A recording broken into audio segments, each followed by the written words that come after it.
Número 8. Numere os presidentes da ditadura militar no Brasil. Vocês vão colocar para mim quem foi o primeiro, segundo, terceiro, quarto e quinto. Na ordem, vocês vão colocar.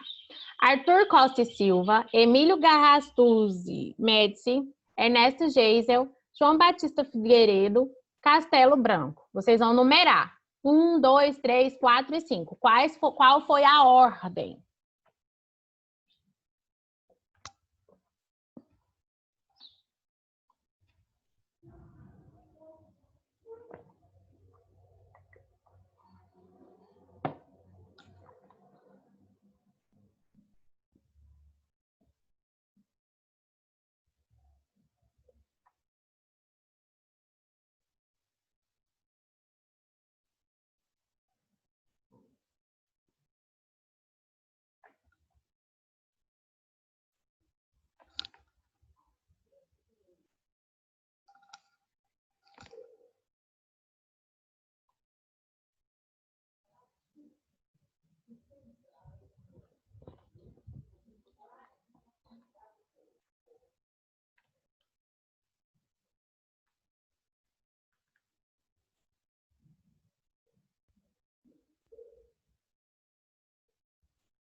Colherzinha de chá, 5 minutos de livro.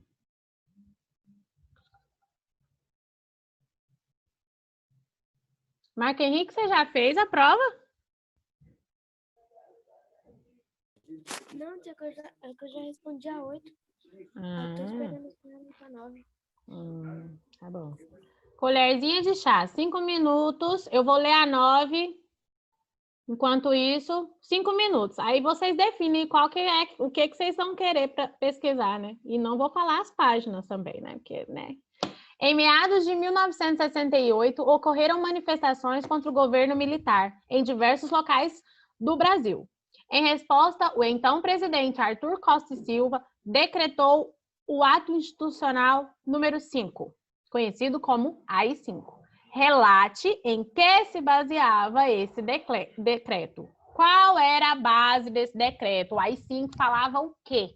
O que esse AI-5, que eram essas leis que eles criaram de repente, falava o quê? Que podia o quê que não podia, o que agora era errado. 5 minutinhos de livro, só 5.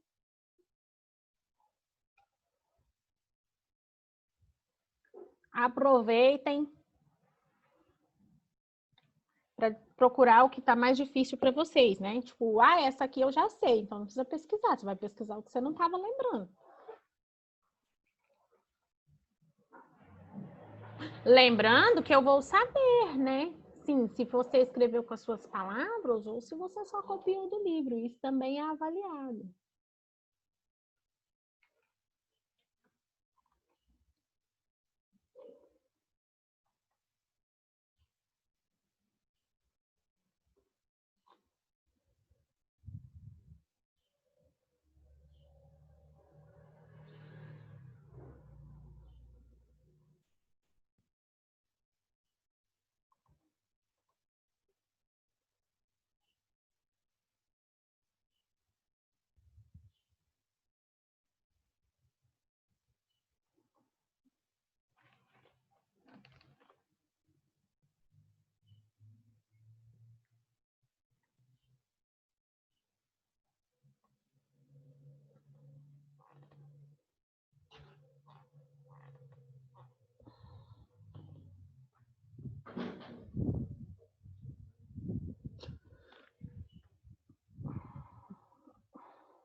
Vou ler de novo a número 9. Em meados de 1968, ocorreram manifestações contra o governo militar em diversos locais do Brasil. Em resposta, o então presidente Arthur Costa e Silva decretou o ato institucional número 5, conhecido como AI-5. Relate em que se baseava esse decreto. O que esse decreto falava, proibia algumas coisas. Eu quero saber o que era. Por que ele fez isso por causa das manifestações. Então, o que esse decreto, o que essas leis que ele instituiu aí diziam?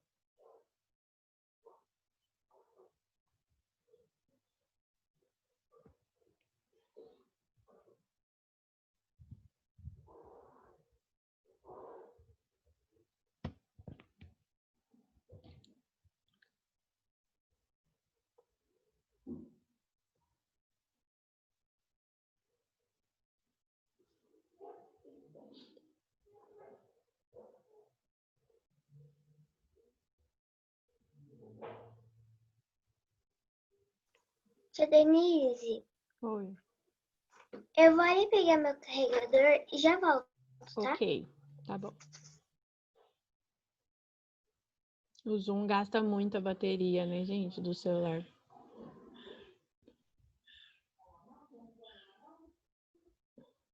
Por falar nisso, eu vou bem aqui colocar meu carregador aqui no computador.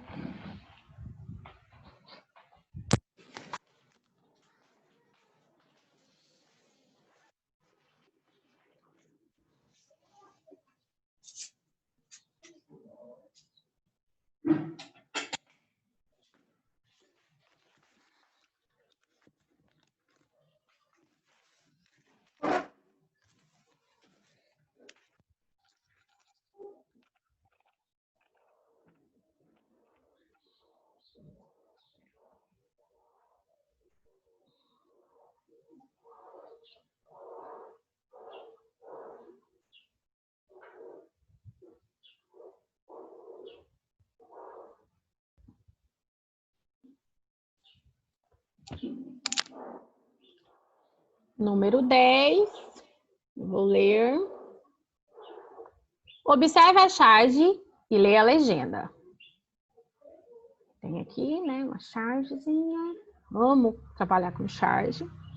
1969, o governo Médici proíbe em toda a imprensa notícias sobre índios, Esquadrão da Morte, guerrilha, movimento negro e discriminação racial. Não podia se fazer nenhum tipo de publicação, nem jornal impresso, nem jornal televisivo, nem rádio. Em lugar nenhum podia sair notícias como essa. Aí, ué, gente, não saiu linha não nesse negócio aqui? No meu saiu. No meu saiu. Ah, no meu tá sem linha. Mas no de vocês tem, né? Tá bom. No meu tem. Ok.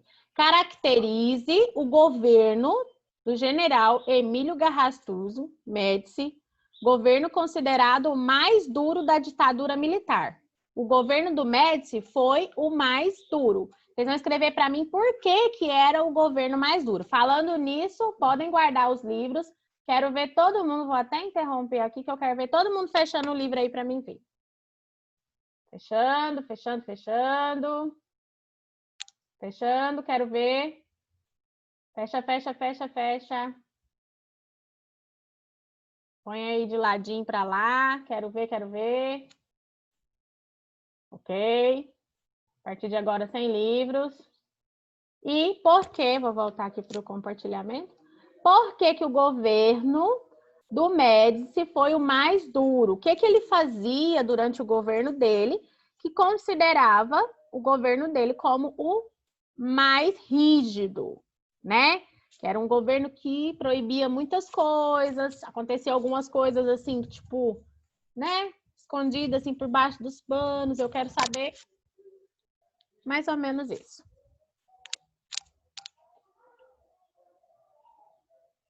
A minha mãe falou assim que até o fim do ano ela já aprendeu sobre todos os presidentes do Brasil. Que todo dia eu falo de presidente aqui na aula. Falei, muito bem. É bom que vocês vão aprendendo, as mães que ficam perto aí também, que às vezes já esqueceu.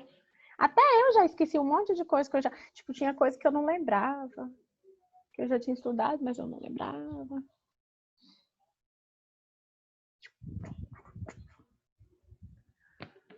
Ai, gente.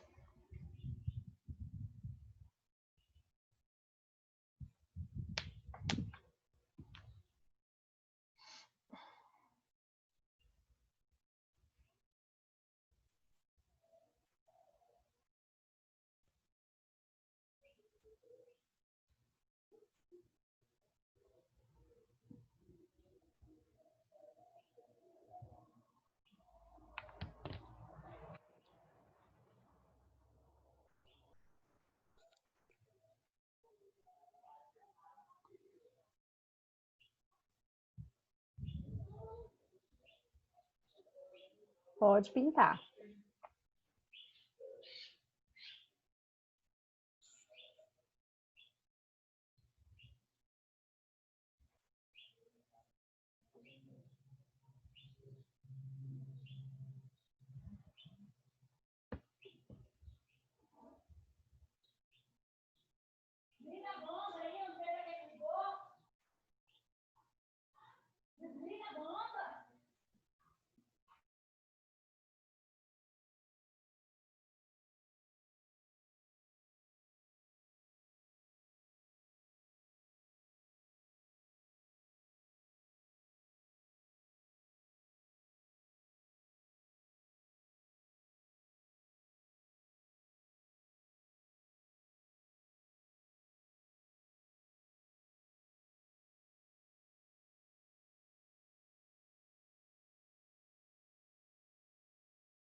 Tio, eu acabei, pode guardar?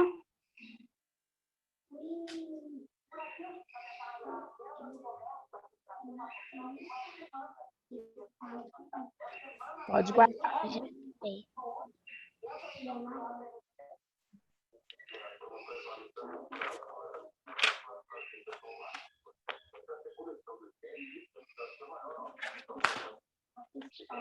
Pode pintar. Pode sim, gente. Pode pintar.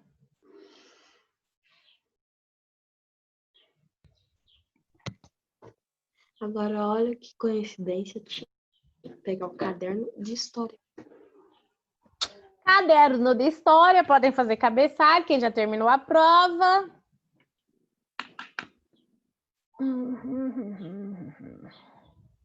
Vou dar mais um tempinho, que tem gente terminando ainda, mas quem já terminou pode ir pegando o caderno de história. Que coincidência, né? Oh, demais. Eu já vou.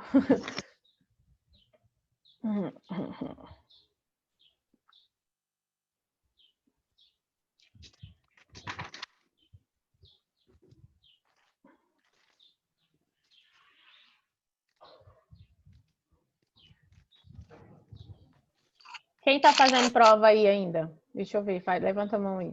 Bárbara, Ana Júlia, Igor. Mas, professora, eu não terminei de fazer o resumo. Você falou que podia fazer até o meio de fim de semana. Já fiz a prova.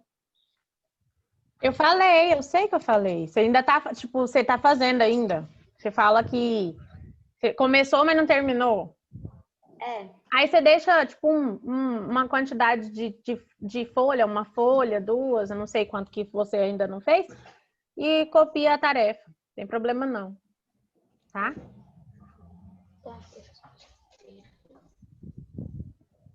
É porque a senhora falou que não ia ter tarefa de história, só ia ter uma sexta-feira, mas era pouquinho. Na verdade, vocês vão só copiar, porque vocês vão fazer uma entrevista. A de história? Fala lá, Mariana. Caderno? É de história.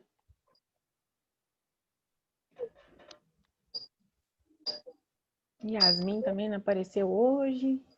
Mariana, pode falar.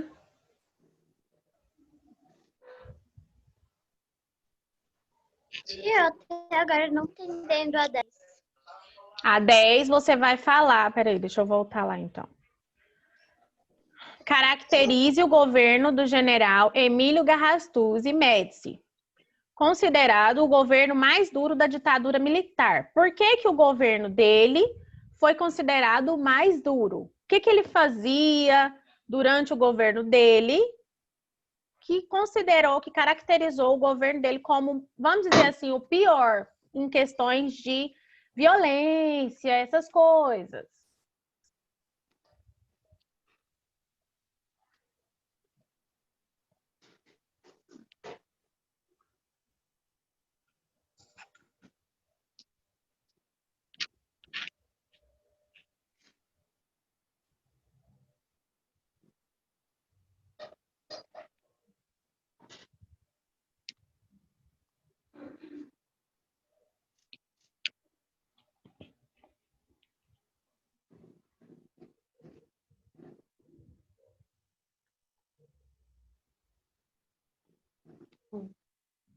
Como você tá tendo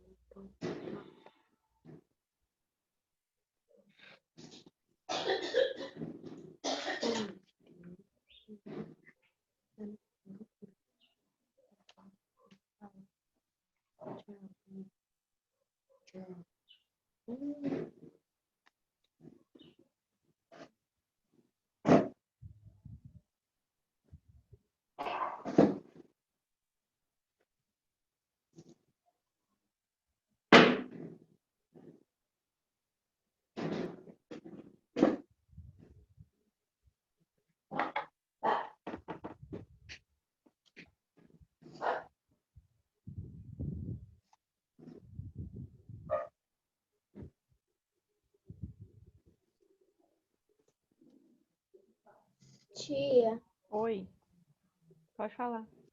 tia, já terminei a prova. Posso guardar? Pode.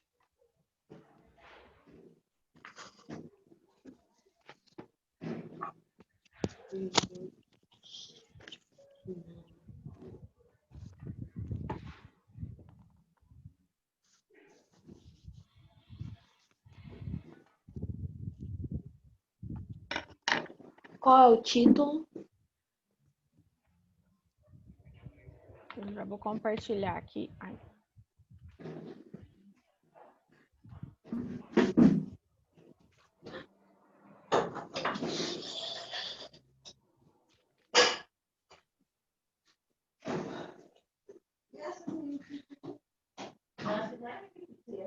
Como era a vida? Peraí, deixa eu.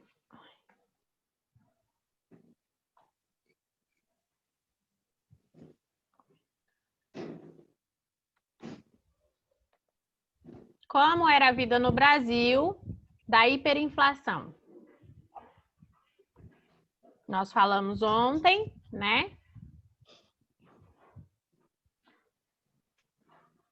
Tudo isso aqui, essa parte aqui também é para copiar, ó. Realizar uma pesquisa, taranã, taranã, taranã. Vocês vão copiar e depois eu vou explicar como é que vocês vão fazer. Vocês podem deixar, vou colocar aqui na frente, tipo, 2 linhas. Aqui também 2 linhas.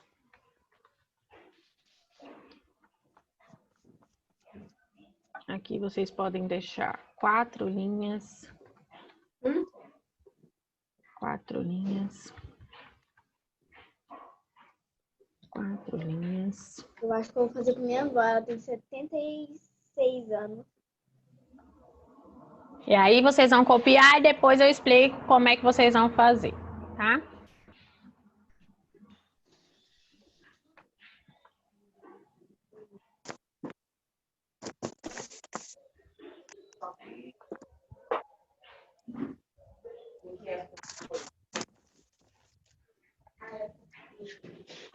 E aí, depois do título, tem que escrever realizar uma pesquisa com algum familiar. Uhum. Não, tá. Aí, minha mãe tem 49, deu certinho.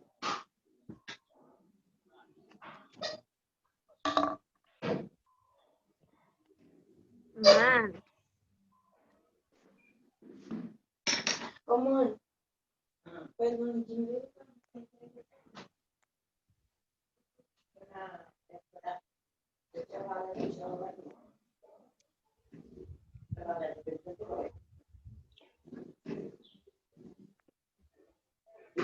Gente, todo mundo terminou a prova? Tem alguém fazendo prova ainda?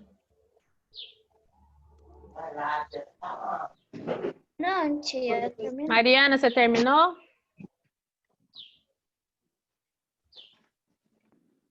Terminei. Tá, deixa eu passar um negócio aqui para vocês. Pode ir fazendo aí o cabeçalho, essas coisas. Eu quero passar um negócio aqui para vocês.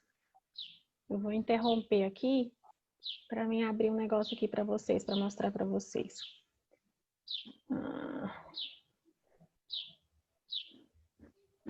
Vocês sabem o que é Setembro Amarelo? Não. Que, tia? Esqueci. Eu sei. Setembro Amarelo. Eu sei. Sei, mas eu esqueci. Eu sei, mas eu esqueci. Ai, vocês são tão engraçados. Tá, eu vou passar um vídeo aqui. Eu quero que vocês parem o que vocês estão fazendo aí, para vocês assistirem o videozinho aqui que eu vou passar.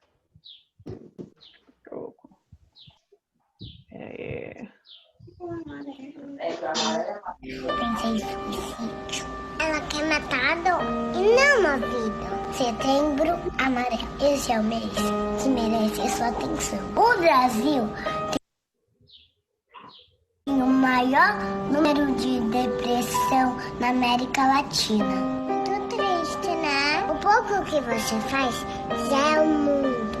A gente pode sim mudar essa realidade. Existe muito preconceito na depressão. Depressão não é frescura, não é bobagem, não é fraqueza, não é falta de fé, não é preguiça. Depressão é doença como qualquer outra. É preciso ser forte para pedir ajuda. Por isso, merece toda a sua atenção, todo o seu apoio e o seu respeito. E eu, Celine, e eu, Bettina, estamos aqui para ajudar e ser um apoio nessa causa. Estamos juntos nessa.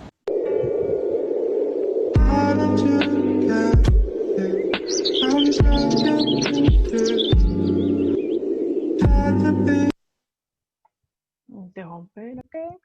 Então, gente, o Setembro Amarelo é uma campanha, né, que se faz na prevenção de... Ui!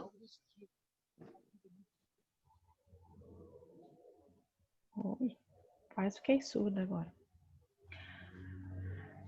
Então, o Setembro Amarelo é um mês de campanha contra a prevenção, principalmente de suicídio, mas de doenças que envolvem essa questão, né? Depressão, transtorno de ansiedade, borderline, que é devido a excesso de... Geralmente, o borderline é devido a excesso de trabalho, ou devido a excesso de pressão escolar, essas coisas. E nós estamos em um mês de campanha no Brasil sobre isso. Então, vocês vão ver muito falar sobre isso, às vezes, na televisão, TikTok, que vocês, né, a maioria aí assiste videozinho no TikTok. Vocês já até devem ter visto esse videozinho dessas menininhas bonitinhas falando sobre isso. E depressão não é frescura, depressão não é um assunto que a gente deve tratar como engraçado, como bonito.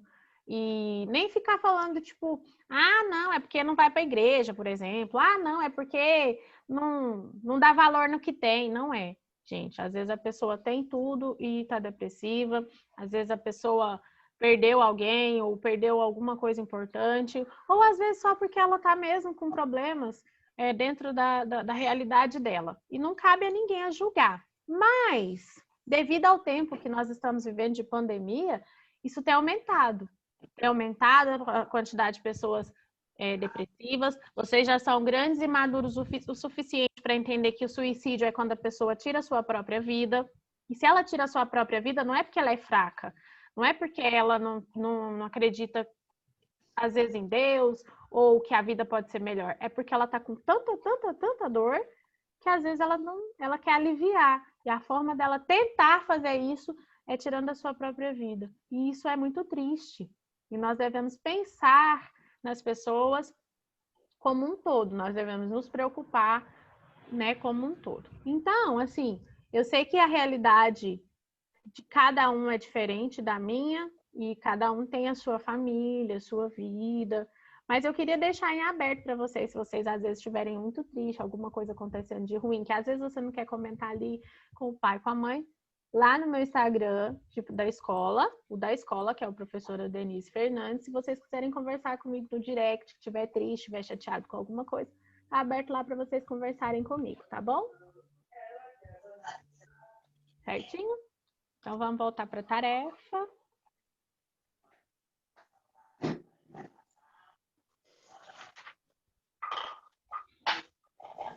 Realizar uma pesquisa com algum familiar, amigo ou conhecido que possua mais de 40 anos. Faça as seguintes perguntas à pessoa e escreva as respostas no caderno para um debate para a próxima aula. Você vai entrevistar uma pessoa com mais de 40 anos. Por que eu quero que seja uma pessoa de mais de 40 anos? Porque a pessoa que tem menos que isso viveu essa época, mas não se lembra direito porque às vezes era criança, por exemplo, tá? Então, por isso que a pessoa com mais de 40 anos, provavelmente ela já se lembra, ela lembra, porque ela já estava ali, às vezes, inserida no mercado de trabalho, essas coisas, tá? De acordo com as suas vivências, você vai falar para a pessoa, né? De acordo com as suas vivências, durante o plano econômico do governo Sarney, plano cruzado de 1986 e o plano verão de 1988, responda as questões a seguir. Nome do entrevistado, você vai perguntar o nome completo dele, vai anotar. A idade da pessoa que você está entrevistando, para mim ter uma base de tipo assim, quantos anos ela tinha na época dessa hiperinflação. Letra C. Como a inflação afetava seu dia a dia? Você vai perguntar para ela como é que essa inflação que nós estudamos afetou ela no dia a dia dela naquela época. D. O que você achou da instituição do Plano Cruzado em 1986? Essa pessoa vai responder para você o que ela achava. Se foi bom, se foi ruim. Na letra E. Que aí não deu certo o Plano Cruzado, incluíram o Plano Verão. Você vai perguntar também o que ela achou do Plano Verão. Se era melhor que o Plano Cruzado, se era pior, qual foi a prática de vivência dela ali. E como eram feitas as compras dessa pessoa, na casa dessa pessoa, naquela época. Então, são as perguntinhas que você vai fazer para ela e anotar no caderno que nós vamos fazer na semana que vem um debate sobre esse assunto, certo?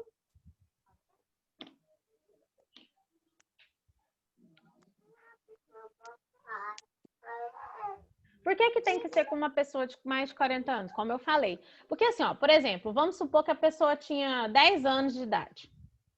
Ela vai ter, tipo, lembranças de ir no mercado? Comprar as coisas caras? Não, porque vocês não se preocupam com o preço das coisas. Né? Tipo... eu me preocupo. Preocupa. Eu sou bobo de comprar uma... Tia, você acha que eu vou ser besta de comprar um arroz que custa R$20 e uma balinha que custa 25 centavos? Eu vou economizar para balinha, mãe? É verdade. Mas tipo assim, é uma preocupação mínima em relação ao que o adulto se preocupa. Porque com certeza o pai e a mãe de vocês andam se preocupando bastante com a carne que vocês vão comer na semana. Porque a carne tá R$40 o quilo. Eu tô rindo, mas minha mãe comprou... Minha mãe comprou esses dias uma carne aqui e era 1 quilo e deu 40 e tantos reais. E lá no Catitu, a maçã tá R$11. Pois é. Né? 11 conto. Meu Deus. Tá vendo? Porque nós compramos balinha, tia. O arroz tá R$30. O diamante negro, daquele pequenininho, sai bem mais barato que o arroz, que tá R$20, né? A gente economiza, tia. Tá. Vocês estão preocupadas com chocolate, com a Nutella. Meu Deus. Trindade, o arroz, o pacote de arroz tá R$30, hein? A coisa tá feia.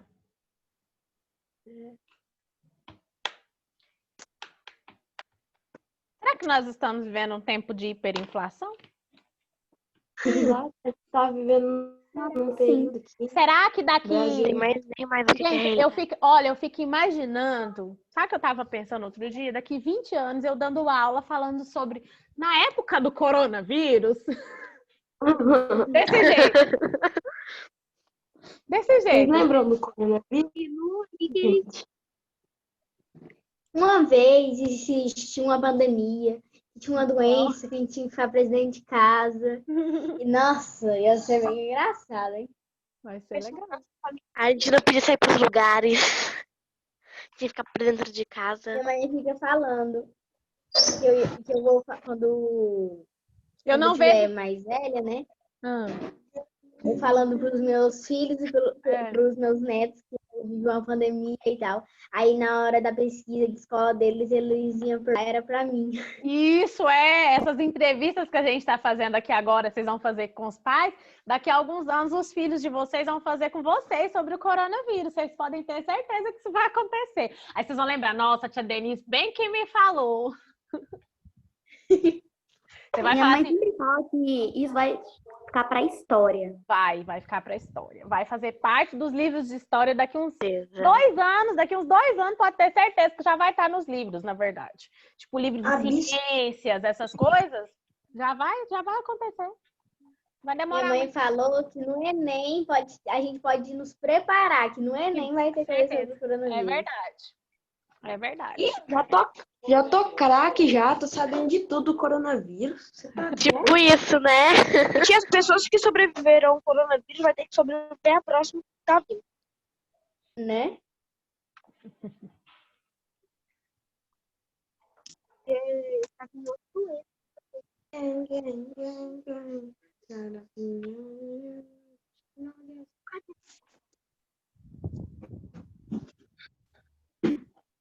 Não quiser o tom. Se ele não quiser o tom.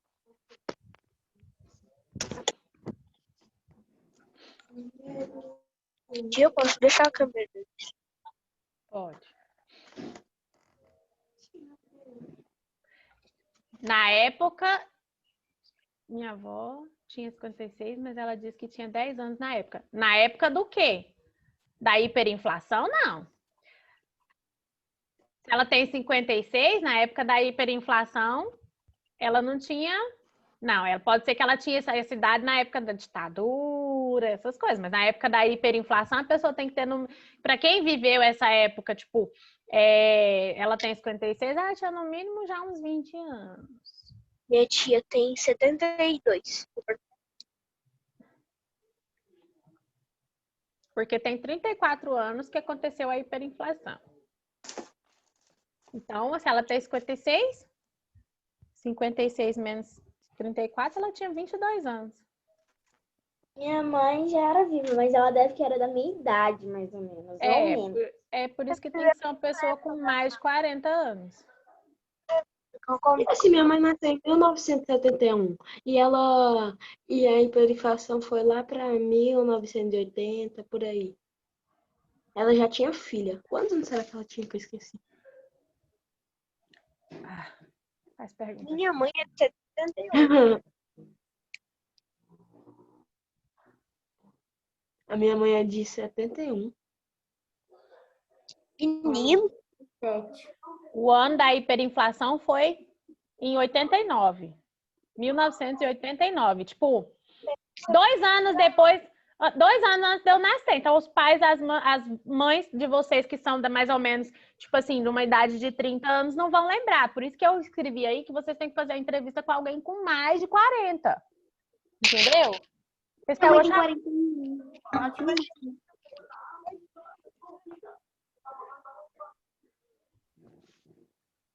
Mamãe, e começou em que ano? A hiperinflação começou no ano de 1989.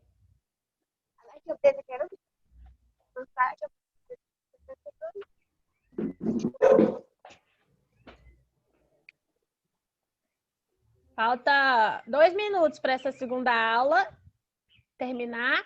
Vocês têm que terminar de copiar isso aí que nós ainda temos que fazer geografia. Vocês já terminaram de copiar? Não. Se ele se lembrar, João, pode. Se ele lembrar de alguma coisa, pode sim. Pergunta para ele o que é que ele lembra, se ele lembra mais ou menos do plano cruzado, do plano verão, tá? A pessoa tem que se lembrar do fato que aconteceu.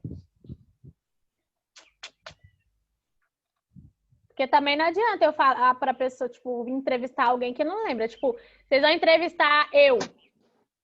Eu nasci em 91, 2 anos depois.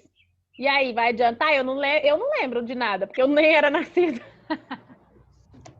Como é que eu vou falar assim? Naquela época, eu ia no mercado? Eu não ia no mercado, né? Porque eu não era nascida. E a senhora tem quantos anos mesmo? Que eu esqueci. 18, aí. Eu já tive como me entrevistar. Tem 36. Ela falava que a senhora tinha 80. Então, a senhora sabe muito bem a época, né? Verdade, né, tia? É porque eu sou versátil. Cada ano eu tenho uma idade completamente. Agora, como diz a minha mãe, ela fala assim que depois que ela fez 30 anos, ela fala assim, ó, depois que tritei, nunca mais contei. Aí agora eu não conto mais quantos anos eu tenho, não, acabou. Você tem 36? Outro dia eu fui tomar a vacina, né? Eu tenho 29. Aí eu fui tomar a vacina e a mulher foi fazer o cadastro, precisava saber minha idade. Aí ela, quantos anos? Eu, 28. Eu, não,